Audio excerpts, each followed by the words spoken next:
नमस्कार. आज आपण भारताच्या अणुऊर्जा क्षेत्रातल्या एका खूप मोठ्या आणि ऐतिहासिक बदलावर बोलणार आहोत. एक असं विधेयक जे देशाचं ऊर्जेचं भविष्यच बदलून टाकू शकतं. तर ही एक खूप मोठी बातमी आहे. म्हणजे बघा, अनेक दशकांनंतर जवळजवळ 1962 पासून पहिल्यांदाच भारत सरकारने अणुऊर्जा निर्मितीचं क्षेत्र खाजगी कंपन्यांसाठी खुलं करण्याचा निर्णय घेतला आहे. हा खरंच एक प्रचंड मोठा आणि दूरगामी परिणाम करणारा बदल आहे.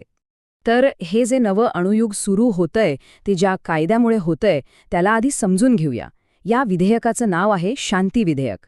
चला पाहूया हे नक्की आहे तरी काय. ह्या विधेयकाचं पूर्ण नाव थोडं मोठं आहे, sustainable harnessing of advancement of nuclear energy for transforming India, म्हणजेच शांती. आणि याचा उद्देश अगदी सरळ आणि सोपा आहे, अणुऊर्जा निर्मितीमध्ये खाजगी कंपन्यांना सहभागी करून घेणं. आत्तापर्यंत हे क्षेत्र पूर्णपणे सरकारच्या नियंत्रणाखाली होतं. पण मग प्रश्न येतो की इतक्या वर्षांनी अचानक हा एवढा मोठा बदल करण्याची गरज का पडली? तर यामागे खूप मोठं, खूप महत्वाकांक्षी ध्येय आहे. चला ते पाहूया. हो, हेच ते लक्ष्य आहे. 100 गिगावॅट. भारताने 2047 सालांपर्यंत अणुऊर्जेद्वारे 100 गिगावॅट वीज निर्माण करण्याचं ध्येय ठेवलं आहे. ही एक प्रचंड मोठी संख्या आहे, जी आपल्या सध्याच्या क्षमतेपेक्षा अनेक पटींनी जास्त आहे.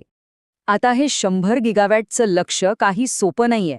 यासाठी प्रचंड पैसा हवा, सोबतच एकदम लेटेस्ट टेक्नॉलॉजी हवी. आणि म्हणूनच हे विधेयक काही गोष्टी साध्य करू पाहतंय. खाजगी क्षेत्रातून मोठी गुंतवणूक आणणं, जगातलं सर्वोत्तम तंत्रज्ञान मिळवणं आणि या सगळ्यांमधनं भारताला स्वच्छ ऊर्जेच्या दिशेने वेगाने पुढे नेऊन जीवाश्म इंधनावरील अवलंबित्व कमी करणं. आता खाजगी कंपन्यांना या क्षेत्रात आणायचं तर जुने कायदे नियम बदलणं गरजेचं आहे. आणि सगळ्यात मोठा प्रश्न, सगळ्यात मोठा अडथळा असतो तो म्हणजे जबाबदारीचा. म्हणजे समजा एखादा अणुअपघात झाला तर जबाबदारी कोणाची?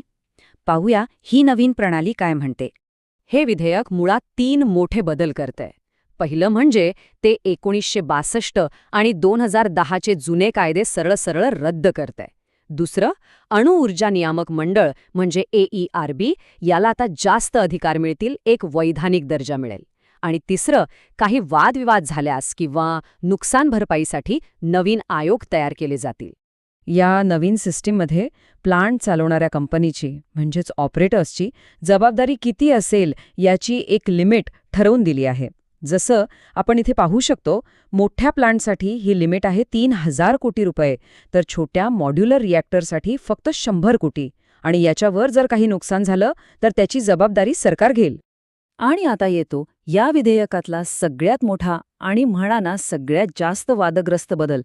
तो म्हणजे अणुभट्टीसाठी जे कोणी उपकरणं पुरवतील म्हणजे सप्लायर्स, त्यांची जबाबदारी पूर्णपणे काढून टाकण्यात आली आहे. हे खूप महत्त्वाचं आहे, कारण जुन्या कायद्यात ही जबाबदारी होती, आता ती शून्य झाली आहे. आणि ह्याच बदलामुळे या विधेयकावर एक मोठी चर्चा सुरू झाली आहे. कारण एका बाजूला आहे प्रचंड मोठी संधी, तर दुसऱ्या बाजूला आहे उत्तरदायित्वाचा म्हणजे अकाउंटॅबिलिटीचा प्रश्न. चला या चर्चेचे दोन्ही पैलू जरा समजून घेऊया. तर इथेच या विधेयकाचा सगळा सार आहे.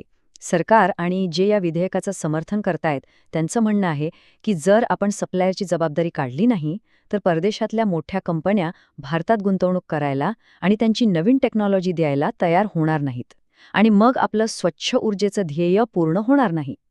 पण दुसरीकडे जे टीकाकार आहेत ते म्हणतात की यामुळे सुरक्षेचा मोठा प्रश्न निर्माण होऊ शकतो. समजा एखाद्या सदोष उपकरणामुळे अपघात झाला तर ती कंपनी पूर्णपणे जबाबदारी झटकू शकते.